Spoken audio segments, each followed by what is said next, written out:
آج کی ویڈیو میں ایک ایسا عمل لے کر حاضر خدمت ہوں جو بہت مجرب بھی ہے اور آزمودہ عمل بھی ہے کہ آپ پانی کے ذریعے اپنا استخارہ کس طرح نکال سکتے ہیں۔ یہ دیکھیں کہ آپ کے سامنے ایک پیالہ برتن ہے، اس کے اندر پانی ہے۔ آپ نے خانہ کعبہ کی طرف منہ کر کے بیٹھنا ہے استخارہ کرنے کے لیے، اور آپ کے سامنے یہ پیالہ ہے، اس پیالے کے اندر پانی ہی پانی ہے۔ اب آپ نے اس پانی سے استخارہ کیسے نکالنا ہے، آپ نے یہ غور سے اس ویڈیو کو آخر تک دیکھنا ہے۔ اب یہ دیکھیں، یہ ایک نقشہ ہے میرے پاس جس میں لکھا ہوا ہے بسم اللہ الرحمن الرحیم، اور نیچے ہے اہدنا الصراط المستقیم۔ بس آپ نے ایک کاغذ پر لکھنا ہے بسم اللہ الرحمن الرحیم، نیچے لکھیں اہدنا الصراط المستقیم۔ آپ اس طرح کریں، اس کاغذ کو اس پانی کے اندر آپ چھوڑ دیں۔ یہ چھوڑ دیا۔ اب اس کا استخارہ آپ نے کس طرح نکالنا ہے، لیکن یہاں پر ایک بات یاد رکھ لیں کہ اگر گرمی کا موسم ہے آپ کے ہاں، اور آپ کے گھر کے اندر، آپ کے مکان کے اندر، آپ کے کمرے کے اندر کوئی فین وغیرہ چل رہا ہے، آپ اس کو بھی بند کر دیں، کیونکہ اس کی ہوا کی وجہ سے یہ جو نقش ہے یہ گھومتا رہتا ہے پانی کے اندر۔ اب کس طرح کرنا ہے، آپ اس طرح کریں، آپ خانہ کعبہ کی طرف منہ کر کے بیٹھ جائیں، اور آپ نے کیا پڑھنا ہے، 7 بار بسم اللہ الرحمن الرحیم پڑھ کے سورۃ فاتحہ کا وید شروع کریں۔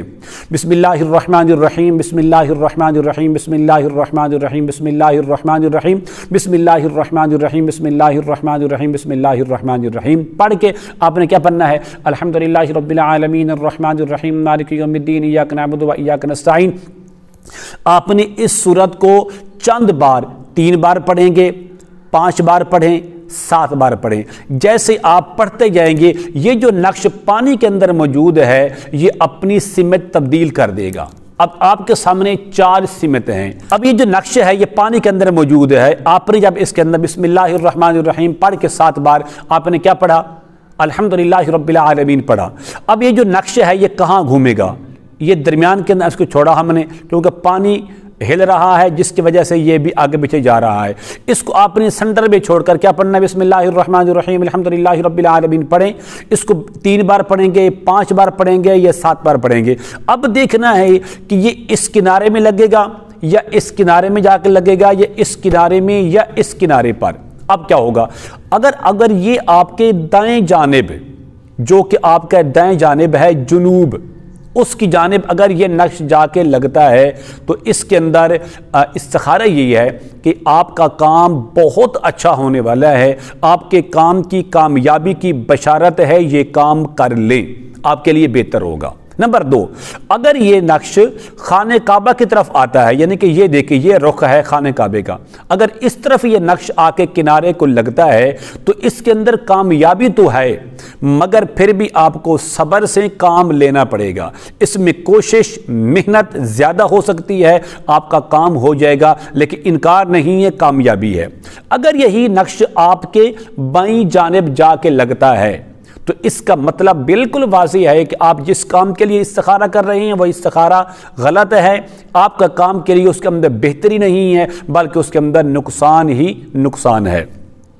اگر یہی نقش جس جانب مشرق ہے اس جانب آ کے لگتا ہے، اس جانب اگر یہ نقش لگتا ہے تو اس کا مطلب بالکل واضح ہے کہ آپ جس کام کے لیے یہ یعنی کہ استخارہ کر رہے ہیں اس استخارے کے اندر بہت جلد آپ کو کامیابی ملنے والی ہے، بہت جلد آپ کا کام ہونے والا ہے۔ تو یہ 4 سمتیں ہیں، دائیں جانب لگے تو کامیابی ہے، بہت اچھا ہے، وہ کام کر لیں۔ اگر وہ خانہ کعبہ کی طرف آ کر لگے تو اس کے اندر یہ ہے کہ آپ کا کام تو ہو جائے گا، کامیابی ہے، مگر آپ کو صبر سے کام لینا پڑے گا۔ اگر آپ کے بائیں جانب آ کر لگے تو پھر یہ انکار ہے، نہ کریں۔ اگر یہ جانب ہے، یہ ہے مشرق جانب، جہاں سے سورج نکلتا ہے، اس جانب اگر آ کے لگے تو اس کے اندر بہت ہی جلد آپ کا کام ہونے والا ہے۔ امید کرتا ہوں کہ یہ میری کاوش آپ کو ضرور پسند آئے گی۔ میرے چینل کو آپ نے سبسکرائب کرنا ہے، ویڈیو کو لائک اور شیئر ضرور کرنا ہے۔ السلام علیکم ورحمۃ اللہ وبرکاتہ۔